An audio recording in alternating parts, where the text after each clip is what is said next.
जय हिंद दोस्तों, मैं संजीव कुमार स्वागत करता हूं आपका आपके अपने YouTube चैनल अभिनंदन एकेडमी काला पीपल में। आप लोग सभी मस्त होंगे उम्मीद करता हूं। हम इस चैनल पर दिल्ली पुलिस के मैथ्स के प्रीवियस ईयर में आए हुए सारे क्वेश्चन का हम सेट लगा रहे हैं। 8 सेट हो चुके हैं, आज रहेगा सेट नंबर 9, ठीक है। और जीके का भी इस चैनल पर हम सेट लगा रहे हैं। जीके के 25-25 क्वेश्चन पर डे डल रहे हैं, जो कि प्रीवियस ईयर एग्ज़ाम में आए हुए क्वेश्चन है सारे। SSC, CGL, MTS, Delhi police सभी के क्वेश्चन हम मिक्स ले रहे हैं, क्योंकि जीके सभी का कंबाइंड एक जैसे ही रहता है, पूरा जीके वही आता है ना। तो पूरे डिटेल में महेंद्र सर हर दिन 25 क्वेश्चन आपके लिए लेके आ रहे हैं इस चैनल पे, और पर डे इसमें डल रहे हैं। तो आपको क्या करना है, हर एक वीडियो को देखना है और नोट्स भी बनाना है व्यवस्थित, और इसको ज़्यादा से ज़्यादा शेयर करना है ताकि अन्य लोगों का भी फ़ायदा हो सके। और आपको चैनल को सब्सक्राइब ज़रूर करना है ताकि सारे वीडियो हमारे आपके पास आ सके। अब देखते हैं हम इसके जो ये सेट है, अगला हमारा 9वां सेट, इसके आगे के क्वेश्चन। एक मोटिवेशन थॉट है, कोई लक्ष्य मनुष्य के साहस से बड़ा नहीं होता, हारा वही जो लड़ा नहीं होता। देखते हैं अब इसी के साथ हम देख लीजिए सेट कौन सा है। ये 9वां सेट है, 8 सेट कंप्लीट इसके डल चुके हैं, ठीक है। अब जो 9वें सेट का पहला क्वेश्चन है हमारे पास क्या है, 50 से 65 तक की सभी अभाज्य संख्याओं का योग क्या है। तो आइए समझते हैं हम क्या होती है अभाज्य संख्या। अंत तक आप देखोगे तो आपके एक एक कॉन्सेप्ट क्लियर होंगे, और आपको अपना खुद का आकलन करना है। जैसे कि ये सेट हम लगा रहे हैं, तो पहले आपको ये क्वेश्चन खुद से सोल्व करके देखना है कि आपके कितने क्वेश्चन सही हो रहे हैं 15 में से, और कितने गलत हो रहे हैं, और आपकी तैयारी को आपको फिर कैसे किस तरह से और बेहतर तरीके से करना है, कहाँ कहाँ कमी रह रही है उन कमियों को दूर करना है। क्या दिया गया है, 50 से 65 तक की अभाज्य संख्या। वैसे अगर हम बात करें अभाज्य संख्या की, तो अभाज्य संख्या कौन सी होती है, जिनके केवल और केवल 2 फैक्टर हो। एक तो 1 हो और एक वो स्वयं संख्या। जैसे हम बात करें 3 के भी कितने फैक्टर हो जाएंगे, 1 और 3 2 फैक्टर हो रहे हैं। परंतु अगर 4 लें तो 4 के फैक्टर अगर हम देखें तो क्या होगा, 1 भी होगा, 2 भी होगा, 4 भी होगा, तो 2 से ज़्यादा फैक्टर हो गए, तो ये अभाज्य नहीं है। अभाज्य संख्या 5, जिनके केवल 2 और 2 फैक्टर हो। जैसे इसका 1 और क्या है 5 है। वैसे 7, 9 नहीं आएगी क्योंकि 9 के 1 से 2 से ज़्यादा फैक्टर होंगे। वैसे फिर क्या आ जाएगी 11। इस तरह से ये संख्या है अभाज्य संख्या होती है। तो अब हमसे पूछा क्या है, 50 से 65 के बीच की अभाज्य संख्याओं का योग। अब अगर हम 50 से 65 के बीच में अभाज्य संख्याएं देखें तो वो कौन कौन सी होगी। एक तो इसके बाद आएगी 53, जो कि अभाज्य संख्या है। 53 के बाद आनी है एक 59, उसके बाद फिर आएगी क्या 61। 61 के बाद बस यही संख्या आएगी, इन सबको हम जोड़ लेंगे तो कितना, 9 और 3 12, 12 और 1 कितना हो जाएगा 13, 13 का 3 हासिल 1, तो 5 5 6, 6 5 11, 11 और 6 कितना हो जाएगा 17। तो 173 इनका योग हो जाएगा, जो कि ऑप्शन नंबर फर्स्ट में हमें दिया गया है। अब देखते हैं हम आज की क्लास का अगला क्वेश्चन, नेक्स्ट क्वेश्चन। क्या दिया गया है हमें इसमें, 2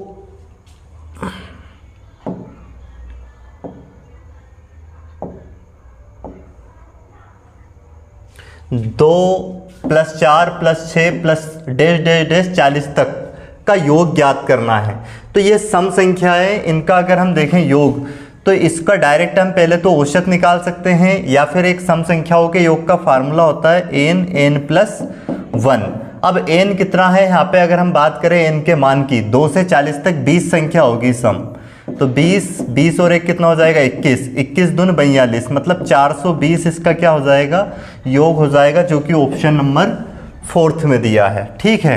क्योंकि यहाँ पे 2 से 40 तक अगर हम देखें तो इसमें कितनी 20 सम संख्या होगी और 20 विषम संख्या होगी, 1 से स्टार्ट करेंगे तो n का मान मतलब कुल पदों की संख्या, जो कुल संख्या होगी वो होता है। ये सम संख्याओं के योग का फार्मूला होता है। अगर आपको फार्मूला याद नहीं रखना है तो डायरेक्ट भी कर सकते हो कि यहाँ से अगर आप देखोगे तो ये एक समांतर श्रेणी चल रही है, अंतर 2 2 का। अब इनका अगर हम औसत निकालें तो फर्स्ट और लास्ट को जोड़ेंगे, 40 और 2 कितना हो जाएगा 42, और उसका आधा कर देंगे तो इनका औसत आ गया। और औसत में कुल संख्या से गुना कर देंगे, 20 से यहाँ पे गुना कर देते हैं तो 2 धाम 20, और इसका गुना कर देंगे 420। तो इस तरह से भी आप इसका आंसर निकाल सकते हैं। अब देखते हैं हम अगला क्वेश्चन।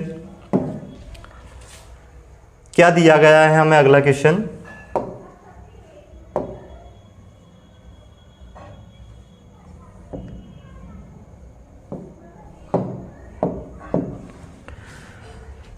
तीन बटा चार, 2/3, 4/7 और 5/3 में कौन सी भिन्न सबसे छोटी है? तो इनको हम अगर चेक करें तो या तो डिवाइड करके पॉइंट में चेक कर सकते हैं या फिर हम डायरेक्ट चेक कर लेंगे। जैसे इन दोनों में पहले कंपैरिजन करें, 3/4 और 2/3 में कौन सी बड़ी है, छोटी बताना है हमें ना। तो यहाँ पे इसका गुना करेंगे 9, इसका गुना यहाँ पे करेंगे क्या, इधर 9 आ रहा है, इधर 8 आ रहा है, तो ये तो बड़ी होगी, इसको छोड़ देंगे। अब 2/3 और किसका कंपैरिजन कर लेंगे, 4/7 का। इनमें अगर देखें तो इसका गुना यहाँ पे करेंगे 7 दूनी 14, इसका यहाँ पे करेंगे 4 3 12, तो यहाँ पे ये बड़ी आ गई तो इसको छोड़ देंगे। अब इन दोनों का कंपैरिजन कर लेंगे, 4/7 और 5/3 का, तो इसका गुना यहाँ पे करेंगे 12, इसका यहाँ पे करेंगे 7 5 35, तो ये बड़ी आ रही है पर हमें छोटी बतानी थी, तो ये संख्या होगी कौन सी, 4/7 यहाँ पे सबसे छोटी संख्या हो जाएगी, जो कि ऑप्शन नंबर 3 इस क्वेश्चन का करेक्ट आंसर है। ठीक है, अब देखते हैं हम अगला क्वेश्चन। आज की क्लास का जो अगला क्वेश्चन है हमारे पास 89वां, क्या दिया गया है इसको भी ध्यान से समझें आप।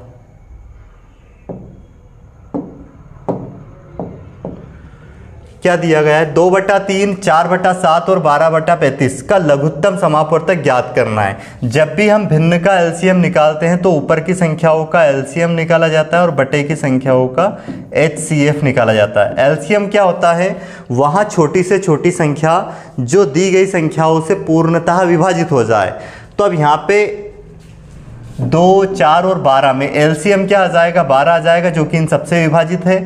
और अगर इनका एचसीएफ की बात करें, एचसीएफ वहाँ छोटी से छोटी संख्या, वहाँ बड़ी से बड़ी संख्या जो इन सबको विभाजित कर दे, मतलब सब इससे कटना चाहिए। यहाँ पे क्या था, 12 हमने लिया तो 12 से 2 से भी कट रहा है, 4 से भी कट रहा है और 12 से भी कट रहा है। अब यहाँ पे ऐसी संख्या लेनी है जिससे ये सब कटे।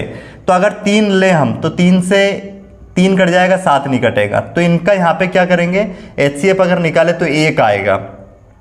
जैसे अब यहाँ पे सबसे छोटी संख्या क्या है, 3 से अगर इनको काट के देखें तो ये कट नहीं रही है, तो इसका फैक्टर करेंगे हम, कितना आ जाएगा इसका फैक्टर 3 का, 3 और 1 आएगा। अब 1 से तो सब कटने ही है, वैसे ये अभाज्य संख्या थी 2, तो इनमें कॉमन कुछ नहीं मिलना है, 1 ही मिलना है, तो 12/1 आएगा। इसका मतलब इसका एचसीएफ कितना हो जाएगा, 12 हो जाएगा। यही इसका क्या हो जाएगा, करेक्ट आंसर हो जाएगा ऑप्शन नंबर 1 ही। अब देखते हैं हम अगला क्वेश्चन। ये सिंप्लीफिकेशन का क्वेश्चन है, बिल्कुल आसान क्वेश्चन है, जिसमें बोर्ड मास का रूल से भी लगना है। देखिए क्या है, सबसे पहले हम यहाँ पे मल्टीप्लाई सोल्व करेंगे, कितना हो जाएगा, 7 या 21 प्लस 5 दून 10, और यहाँ पे पहले डिवाइड सोल्व करेंगे, 4 दून 8 प्लस, अब इन दोनों का गुना करेंगे, कितना 6। अब ऊपर तो कितना हो जाएगा 31 और बटे में कितना हो जाएगा 8, जो कि ऑप्शन नंबर 1 ही दिया है। यही इसका क्या हो जाएगा, करेक्ट आंसर हो जाएगा। बहुत इजी क्वेश्चन है।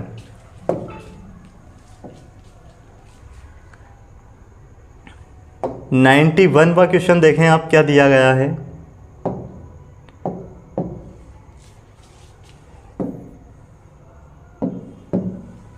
कौन सी संख्या 100 के 80% से 30% कम है। अब 100 का पहले तो हम 80% निकालेंगे, 100 का 80% क्या आएगा, वैसे 80 आएगा, प्रतिशत हटाएंगे बटे में 100, ये कैंसिल 80 आ जाएगा। अब 100 के 80% से 30% कम है। अब इसका 30% निकालेंगे, कितना होगा, 10% 8 तो 30% 24 यहाँ से कम कर देंगे हम, 10 में से 4 गए, 6 बचा, 1 इधर दे दिया 7, 7 में से 2 गए 5, तो 56 इसका करेक्ट आंसर होगा, जो कि ऑप्शन नंबर 3 है। ठीक है, अगला क्वेश्चन देखते हैं अब हम।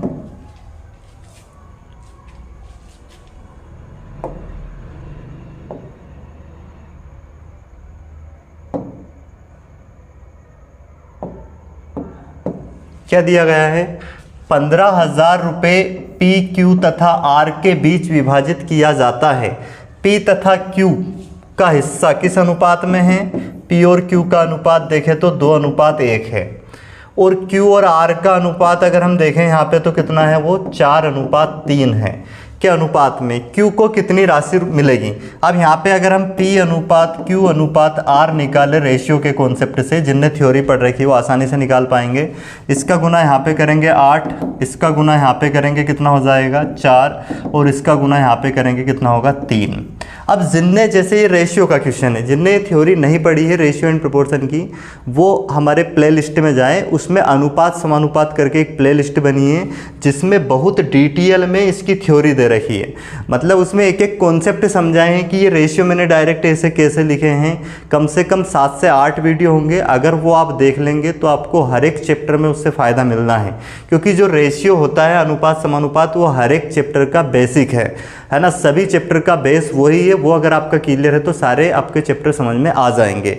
तो उसको आपको देखना है, और चैनल सब्सक्राइब कर लोगे तो आपको सारे वीडियो मिल जाएंगे। उसमें प्ले लिस्ट आपको मिल जाएगी बनी हुई। उसके बाद इससे रिलेटेड एक आयु संबंधित का, उसकी भी प्ले लिस्ट बनी है, और एक मेंसुरेशन एडवांस मैथ्स का, जिसके के मेंसुरेशन के 32 वीडियो एक वीडियो के डले, एक ही चैप्टर के डले हुए हैं। बहुत डिटेल में थ्योरी के साथ वो डले हुए इस चैनल पे। तो वो सब आप अगर देखोगे तो आपको फ़ायदा मिलना है। ये सारे क्वेश्चन तो आप बहुत आसानी से बना पाओगे जो एग्ज़ाम में आए हैं थ्योरी पढ़ने के बाद। देखते हैं अब हम इसमें क्या दिया गया है, इन तीनों का कुल योग। ये 8 4 12 और 3 कितना हो गया 15, और 15 की वैल्यू हमें 15,000 दी थी, जो कि इससे कितना 1000 गुना है। हमें किसका बताना था, हमें हिस्सा बताना है यहाँ पे किसका, Q को कितनी राशि मिली। तो यहाँ पे हम गुना कर देंगे 4 में 1000 का, यहाँ पे 1000 का गुना कर देंगे तो क्या आ जाएगा 4000। इसका करेक्ट आंसर होगा, जो कि ऑप्शन नंबर 4 हमें दिया गया है। ठीक है, अब देखते हैं हम अगला क्वेश्चन क्या दिया गया है।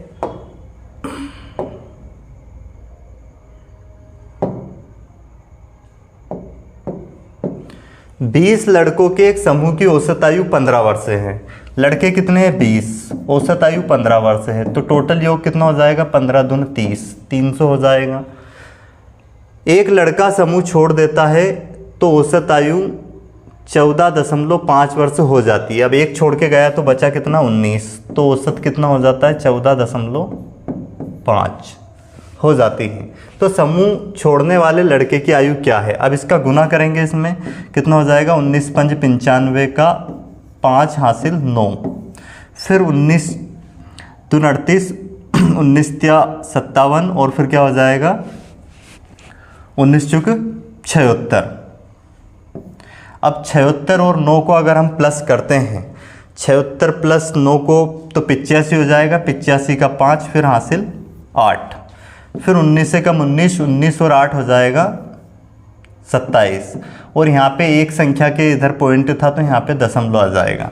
अब 300 में से इसको अगर हम घटाते हैं 275.5 को, तो ये आ जाएगा लगभग हमारे पास कितना 24.5, जो कि कौन से ऑप्शन दिया गया फर्स्ट। इसमें से घटा देंगे तो जो व्यक्ति गया है उसकी उम्र आ जाएगी, कितनी आ जाएगी 24.5।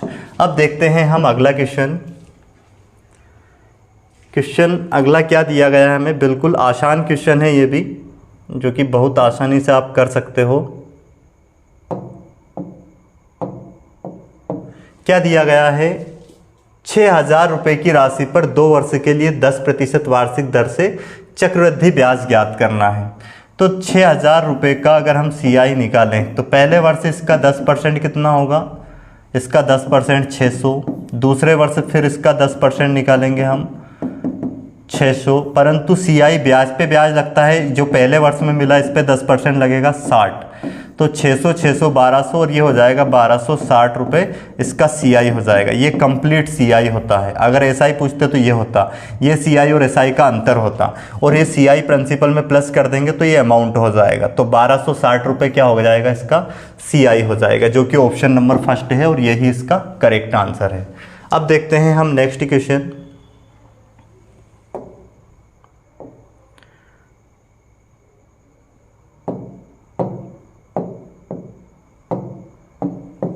देखिए क्या दिया गया है, एक वस्तु 900 रुपये में बेचने पर प्राप्त लाभ उसी वस्तु को 500 रुपये में बेचने पर प्राप्त हानि के बराबर है।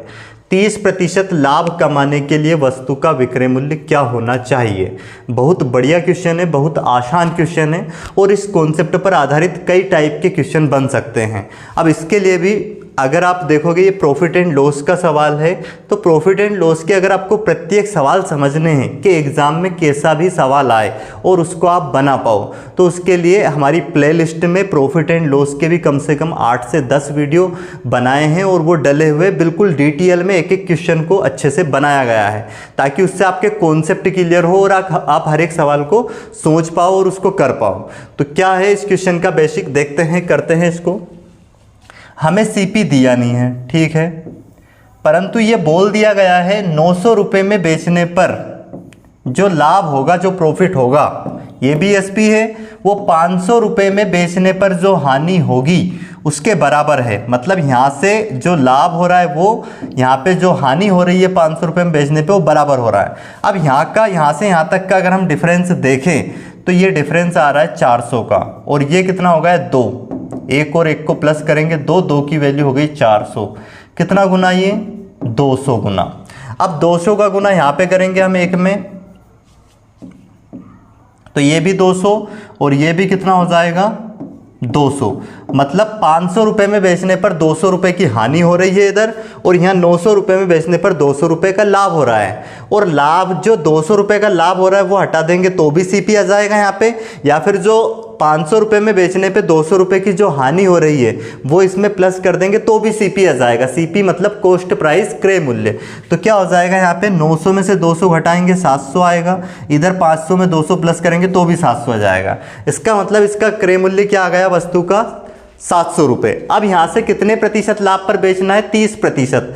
तो 700 को 30% लाभ पर बेचना है, मतलब क्या हो जाएगा 130%, और ये प्रतिशत हटाएंगे बटे में 100 लगाएंगे हम, यहाँ पे 2 0 से 2 0 काट देंगे, इनका मल्टीप्लाई करेंगे, 13 से कितना हो जाएगा 91।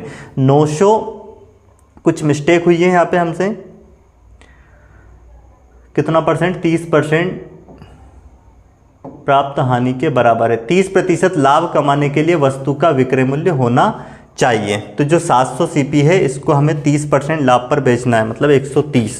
2 0 से 2 0 कैंसिल, ये 0, 13 7 91, 910। हाँ, ऑप्शन नंबर 4 है ना, यही इसका करेक्ट आंसर हो जाएगा। क्या हो जाएगा 910 रुपये। ठीक है, उम्मीद है आपको ये समझ में आ गया होगा। बहुत आसान क्वेश्चन है। अब देखते हैं हम अगला क्वेश्चन क्या दिया गया है। नेक्स्ट क्वेश्चन हमें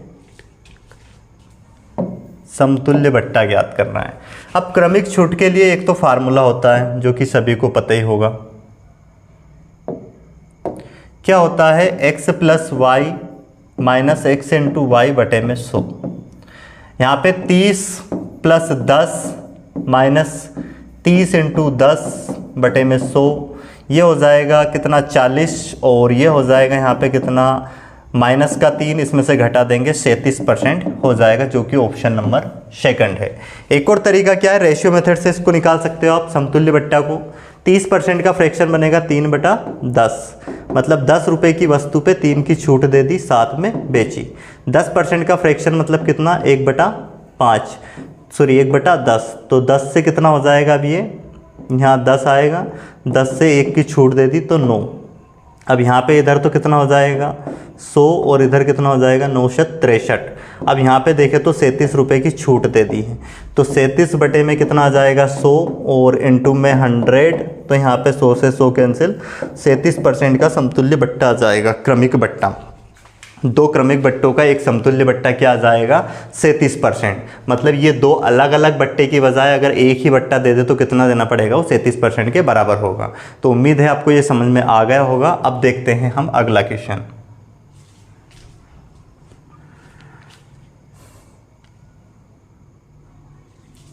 अगला क्वेश्चन क्या दिया गया हमें,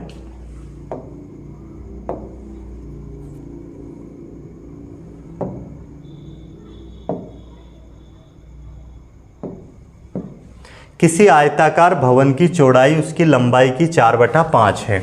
तो मतलब चौड़ाई लंबाई की 4/5 है, मतलब लंबाई इसकी लेंथ कितनी है 5 है, तो ब्रेड्थ कितनी हो जाएगी 4। इसको हम 5x मान लेते हैं, इसको 4x मान लेते हैं। अब ये आयताकार है तो इसका क्षेत्रफल हमें कितना दिया 500, तो इनका गुना कर देंगे 5 × 20 x स्क्वायर बराबर कितना आ गया हमारे पास 500। ये क्षेत्रफल दिया है तो 0 से 0 कैंसिल और ये 2 से कट जाएगा 25 बार में, तो x का मान आ जाएगा यहाँ से 5। तो इसकी लेंथ तो कितनी हो जाएगी 5 रखेंगे x की जगह पे तो 25, और ब्रेड्थ तो हो जाएगी कितनी 5 रखेंगे तो 20। अब क्या पूछा है हमसे, भवन की लंबाई तथा चौड़ाई का अंतर कितना है, तो इनका अंतर हमें बता देंगे 25 में से 20 घटा देंगे 5, तो कितना हो जाएगा अंतर 5, जो कि ऑप्शन नंबर फर्स्ट दिया गया है। अब देखते हैं हम अगला क्वेश्चन, बिल्कुल इजी क्वेश्चन था मेंसुरेशन का। ये क्वेश्चन नंबर 98 क्या दिया गया है, इसमें ध्यान से समझना है आपको।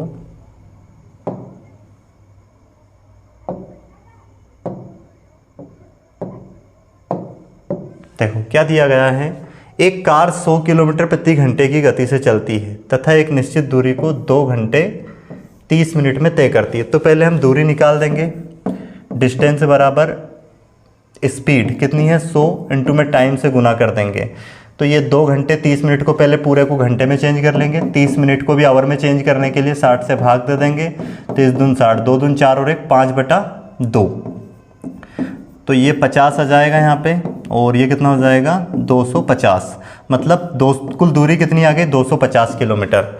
अब एक अन्य जो गाड़ी है वो 60 किलोमीटर प्रति घंटे की गति से चलने वाली एक अन्य समान दूरी को कितने समय में तय करेगी, तो इसको 250 को किससे भाग देना पड़ेगा स्पीड निकालने के लिए, अन्य गाड़ी की भाग दे देंगे, इसको कितनी है उसकी चाल 60 से, तो ये हो जाएगा 6 चुक या फिर 25/6, जो कि ऑप्शन नंबर सेकंड दिया गया है। ठीक है, अब देखते हैं अगला क्वेश्चन हम।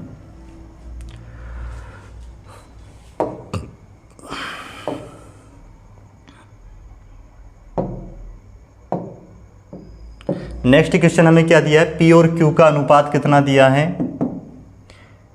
P तथा Q ने एक व्यापार में 4:7 के अनुपात में पूंजी निवेश की। P ने 21 माह के लिए निवेश किया, ठीक है, इसने 21 माह के लिए निवेश किया, और यदि P तथा Q को 3:5 के अनुपात में लाभ प्राप्त हो, यहाँ पे लाभ किस अनुपात में प्राप्त हो 3:5 प्रॉफिट, क्योंकि जो पूंजी के जिस अनुपात में पूंजी लगाते हैं उसी अनुपात में लाभ को बांटते हैं, अनुपात में लाभ प्राप्त हुआ, तो Q ने कितने महीनों के लिए निवेश किया, इसका माह हमें टाइम बताना है, तो इसको 1 से मान लेते हैं, तो ये कितना हो जाएगा 21 × 84 और बटे में कितना आ जाएगा 7x, ये पूंजी के अनुपात के बराबर ही इनके लाभ का अनुपात रखेंगे 3/5, ये कट जाएगा यहाँ पे, ये 7 से कटेगा, 7 एकम 7, 7 दून 14, और ये कट जाएगा 3 चुक 12, इसका गुना इधर हो जाएगा 4 5 20 x, तो x जो हम मान के चले थे, तो इसने कितने माह तक धन लगाया है 20 माह तक, जो कि ऑप्शन नंबर फर्स्ट इसका करेक्ट होगा। आज की क्लास का लास्ट क्वेश्चन देखते हैं अब हम।